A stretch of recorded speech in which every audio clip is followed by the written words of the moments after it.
So science fiction and fantasy often go hand in hand with some elements crossing the genre boundary and mixing. Sometimes it mixes well, sometimes not so much. Regardless, both can be equally entertaining. With a top 10 list from a fantasy author and an interview with a terrific science fiction writer, this month my hope is you'll be fairly captivated.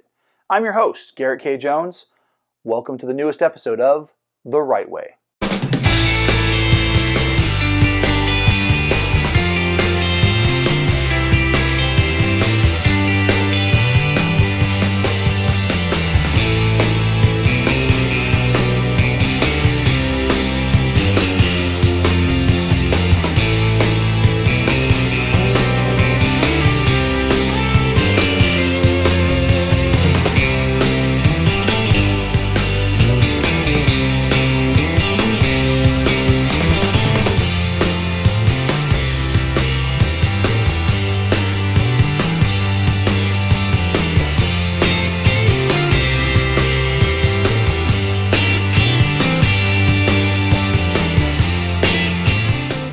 Welcome back to The Right Way, where we talk book recs, author interviews, and creative writing tips.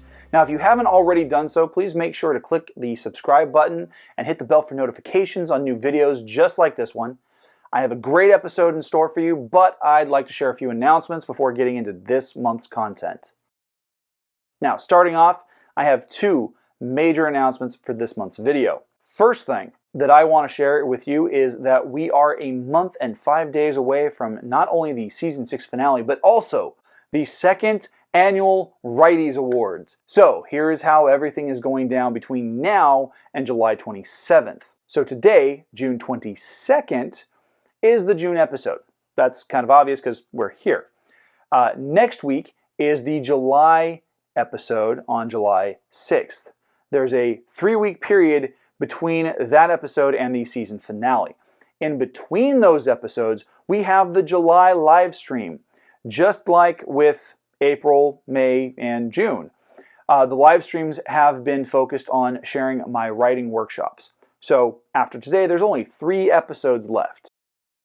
Lastly, I promised during the May episode that I would have content from Free Comic Book Day and Star Wars Day. And I know it's more than a month off, but I had a great time and there was a lot of fun new titles available. So I promised the footage. Here it is from Free Comic Book Day.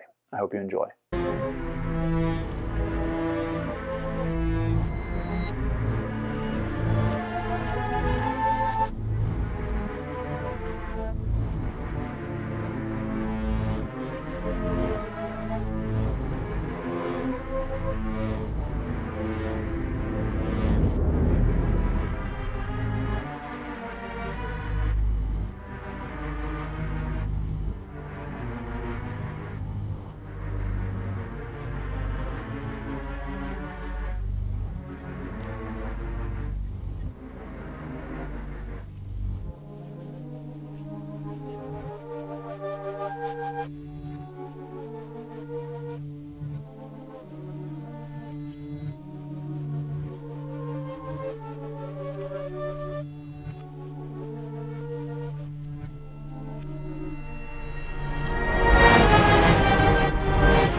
I was planning on having another guest host provide their top 10 book recommendations for the month of June.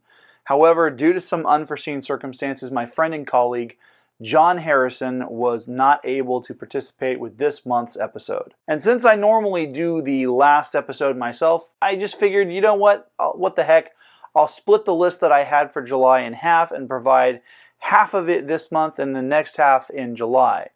With that said, here are the bottom 5 of my top 10 audiobook picks for Season 6.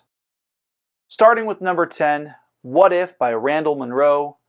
narrated by Will Wheaton. This is a fun, quirky book that answers incredibly absurd questions with actual science. Monroe's background as a NASA physicist and his sense of humor that he applies in his webcomic get applied in responses that are equal parts eye-opening, informative, and hilarious. Number 9 is Darkness Visible by Arvind, Ethan David, and narrated by Christian McKay as Winston Churchill and Miranda Richardson as Lady Vivian. The premise focuses on England during the height of the London Blitz, as PM Churchill makes a deal with demonic forces to aid his country in fighting back German forces. I loved how this audiobook has the vibe of an early 20th century radio drama. At number 8, Expeditionary Force Book 1, Columbus Day by Craig Allenson, narrated by R.C. Bray.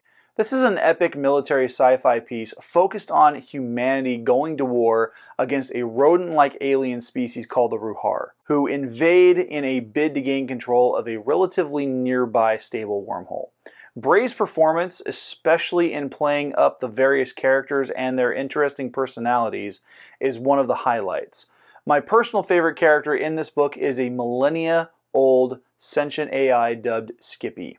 His dialogue is some of the best written banter that I've ever encountered in a book. The 7th entry on my list is Mere Christianity by C.S. Lewis, narrated by Jeffrey Howard.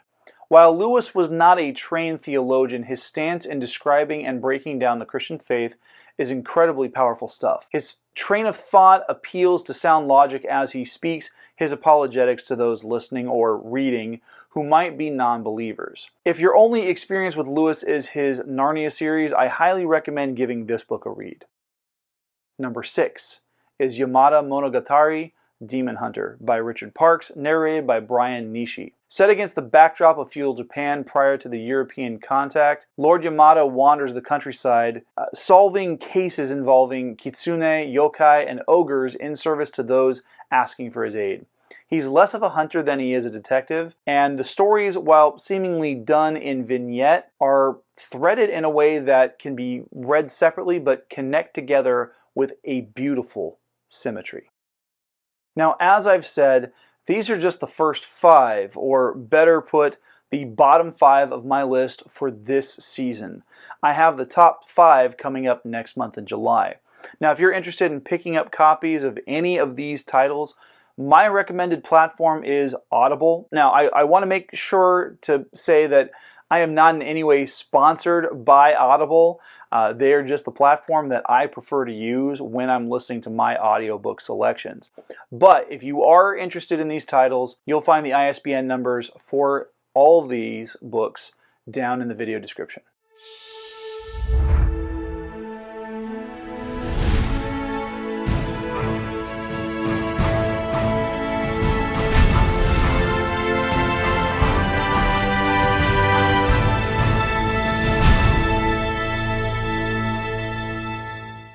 Science fiction is probably one of my favorite genres of literature to read.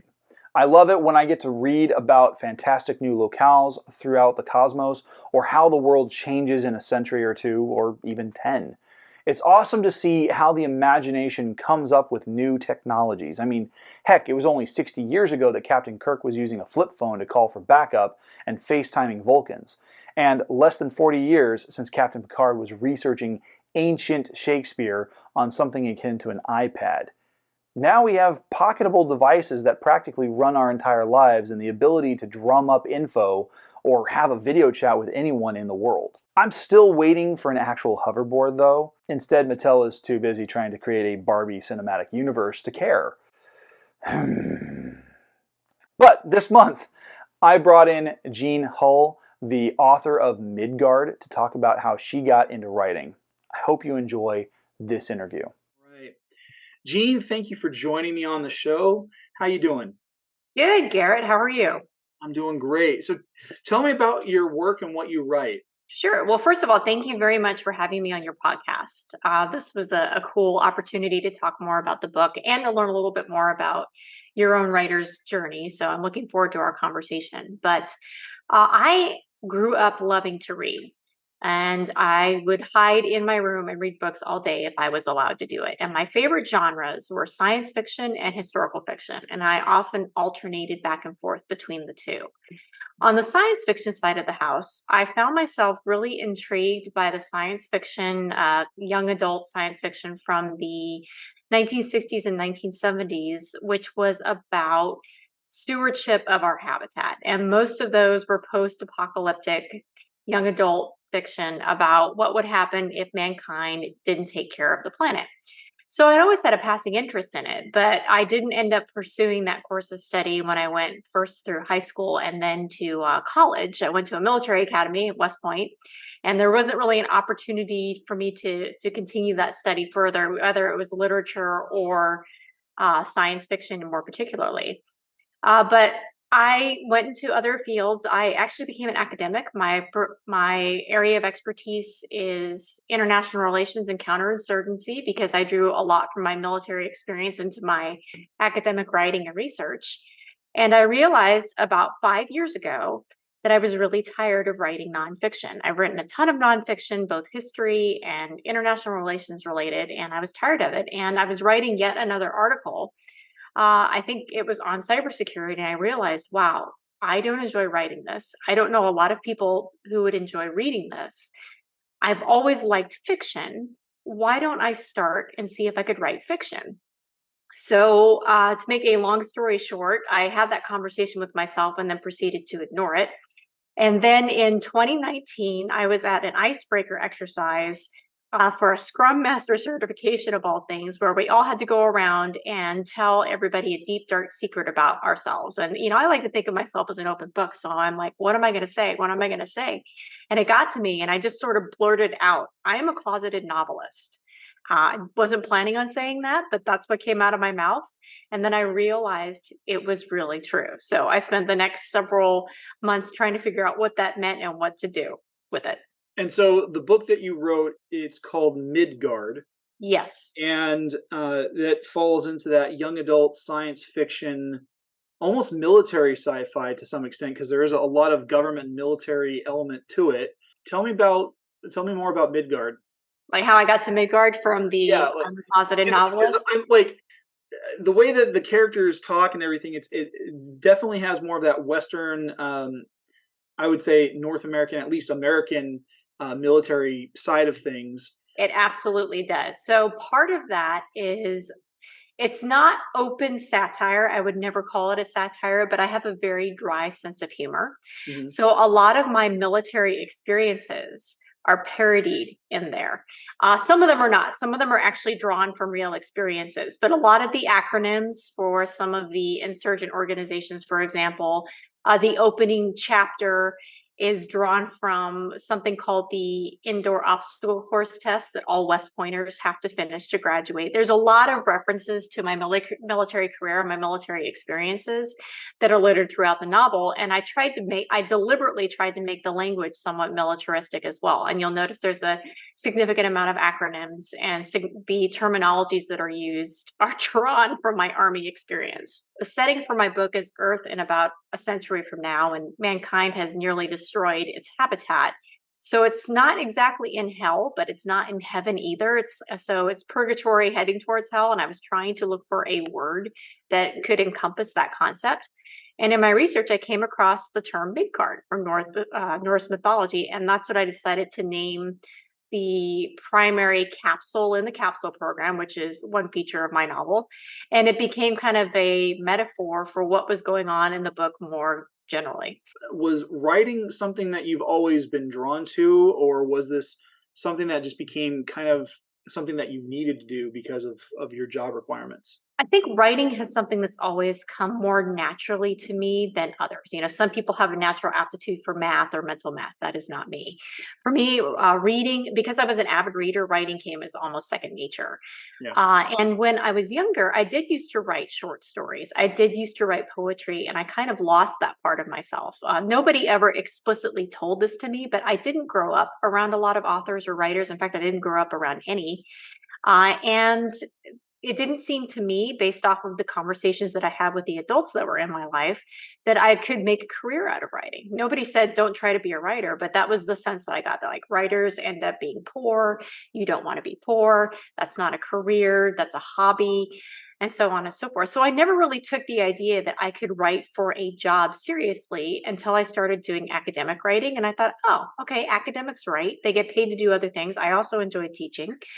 So this will be a good way to merge my love of writing with, something practical, something that I can do to sustain myself. But it just didn't make me happy. I tried academia after I left the Army. It did not work out. It just wasn't for me. So I've been floating around ever since, trying to find something that really fit, and writing fiction was the first thing that did. What has been the hardest part, or the biggest challenge in the creation of your work for Midgard? For me, it's been character development. I think that is my weakness as a writer of fiction. I love world building. I enjoyed putting together some of the dialogue, but I have a hard time communicating what I see and how I see the characters on the page. And I've used a couple of techniques to help me with that, especially as I look at book 2. But I think it's something that I am just going to have to practice and practice and practice to get really good at. So we're coming up on the last couple of questions here. The first one is, if you could give any advice for other would-be authors out there, what would you say to them? Listen to that still small voice inside you that's telling you to write or create or whatever it is, because you won't be happy until you listen to it and bear it out. How can people get a hold of you, and how can they get a hold of Midgard? So Midgard, the book, is available wherever books are sold online. It's also available in some local bookstores in the Leesburg, Virginia area and in the Reno, Nevada area, both of which I consider my hometowns. My website is b-stirred.com, and you can purchase a signed copy directly from me on that website. It's also available in Kindle, and I will have an audiobook out sometime this fall as well. Well, Jeanne, thank you very much for being on the show. This has been a great conversation. I really enjoyed being here, Garrett. Thank you so much for inviting me to do this. This was a lot of fun, and I look forward to collaborating with you future. Awesome. If you're interested in picking up copies of Jeanne's work or to connect with her on social media, you can find those links down in the video description.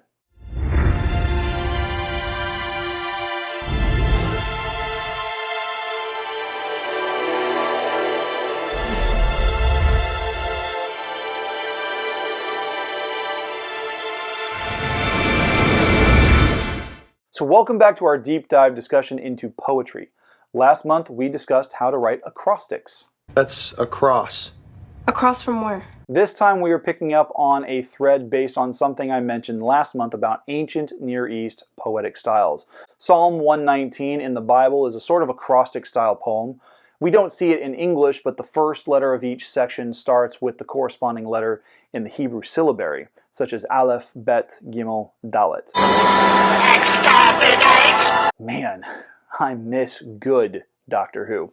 Who's it? We aren't talking sci-fi now, we're talking poetry. So picking up on that thread, this month I want to introduce you to one of my favorite poetic styles, the ghazal. Ghazals are a form of song-like or prayer-like forms originating from ancient Persia. Like an ode, ghazals can be amatory, often themed with topics of spiritual or romantic love, or like the elegy, they can express the loss or separation from one's beloved and the beauty of love in spite of the pain. They originally stemmed from the 7th century AD, around the time of the expansion of Islam around the known world at the time, and 5 centuries later made their way into India. Etymologically, the word comes from an Arabic root meaning to sweet talk or to flirt. Wow. The history and how the poetic form spread over such a vast distance from Arabia to Africa to Spain to India is incredibly interesting. Different cultures and linguistic groups have added their flourishes to the style, adding to the uniqueness of this poetic form.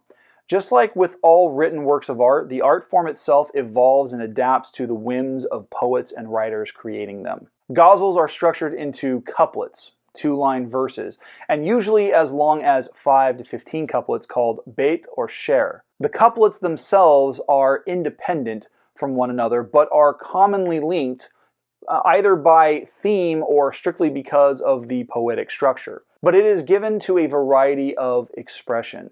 However, a true ghazal should have no less than 5 baits and no more than 15. Now, like with the acrostic, or better yet, the meditation, the ghazal has a focus threaded throughout its couplets. The way it was taught to me is that this word or phrase becomes a refrain, repeated at the end of each line in the first couplet, and then gets repeated at the end of the even-numbered lines in each subsequent couplet. So lines 1 and 2, 4, 6, etc. You can include rhyming, but it isn't required. The final stanza or couplet is allowed to have a self-referential statement somewhere in the line. So if you'd like an example, here's my example from my book of poetry, The Lover, the Fighter, and the Philosopher. It is called Warrior. Warrior. From my first breath, I have prepared, trained, and lived as a warrior. I set myself apart with the mental and physical conditioning of the warrior. The earth, rotating and rotund, orbits, flows, fights, pushing through gravity like a warrior. Fire illuminates and radiates, kisses and caresses with the passion and commitment of a long-lost warrior. Air breathes in and about this mystery we call life, a force of power filling the lungs of every man, woman, and warrior. Water, the element of life, of liquid thought and fluid feeling, ebbs and flows. Each quenches the thirst and replenishes the cool, raw power of the warrior. With sword and shield, with fervent, ambitious drive, war is waged, the dueling emotions of peace versus fight in the heart of the warrior. Now gun and grenade, bomb and bayonet live in his hands, shooting, fragmenting, detonating, and piercing as the new tools of the warrior. Honor, nobility, truth, justice, courage and fearlessness, which are very different. These existed as the traits and talents of an authentic, traditional, old-fashioned warrior. Opportunism. The profiteering from war replaces self-sacrifice, the willingness to die protecting the lives of others, and an itchy trigger finger replaces a calm and steady blade, forever changing the image and direction of the warrior. The gracious God's spear-carrying champion where hawks fly is my true name, though I choose Altair ibn La'ahad, flying one, son of none, as I embrace the antiquated position of warrior. Here are 5 tips for poets wanting to write a ghazal. Tip number 1. Your poem is typically going to be about love. This could either be romantic love or it could be love of the divine. It's not uncommon for an intersection between these two themes in ancient Near East poetry. Making another biblical reference, Song of Songs, or Song of Solomon, is a collection of Jewish erotic poetry that intertwines those two themes of romantic love and love of the divine. While it was collated thousands of years before the ghazal, you can see how similar cultures influence one another and their poetic styles. Now, while my poem did not include these particular themes, there are references to God in at least one of the couplets. If the divine isn't your particular style, go with something romantic like I did with another ghazal in my book, and look back at some of the romantic tips that I mentioned when we first discussed sonnets back in February. Tip number 2. Pay close attention to the structure. Your ghazal should have stanzas written in 2-line couplets, and the poem itself should have no less than 5 stanzas and no more than 15. For those of you trying to do the math at home, that's 10 to 30 lines. My ghazal, Warrior, was a total of 6 couplets or 12 lines. The couplets must be end-stopped, meaning each line must be ended with a period or an exclamation point or maybe even a question mark. While your theme is threaded throughout the entirety of the poem, each couplet should be able to stand on its own in regards to the theme. Now, I will admit that because of the variety that can be applied to this particular style, having the first line of your couplet ending in a semicolon or a comma can be done, especially if you are juxtaposing two different ideas connected to your overarching theme. Tip number 3, you need to include your focus word or phrase throughout the entire poem. It must show up at the end of lines 1 and 2, and then it needs to show up at the end of every subsequent even-numbered lines, i.e. lines 4, 6, 8, 10, etc. You cannot change it up, and you cannot have a variation on it. It must remain consistent. Tip number 4, if you can work it in, add a self-referential phrase to the final couplet of the poem. Many writers of this style do this as a way of signing their work. This makes sense, especially when you consider that this type of poem was either used as a prayer to God or as a love letter. Many contemporary or current ghazal writers tend to avoid this, but to be fair, it's kind of fun. While I didn't use my name directly, I did use the etymological description of my name as my self-reference. Finally, tip number 5, have fun with this.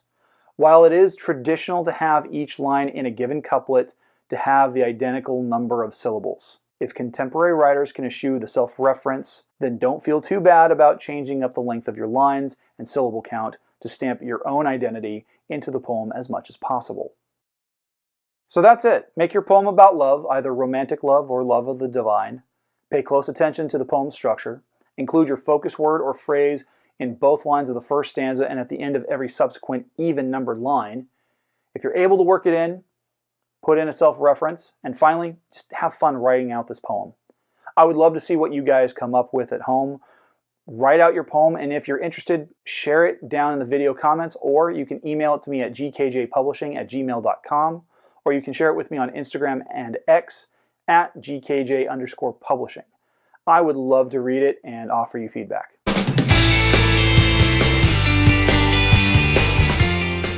Hey, thanks for watching. If you'd like to see more videos like this, make sure to subscribe and click the bell for notifications when new content is released. Make sure to tune in 2 weeks from now on July 6th for the July episode. And after that, there's only 2 episodes left. Fun! See you then.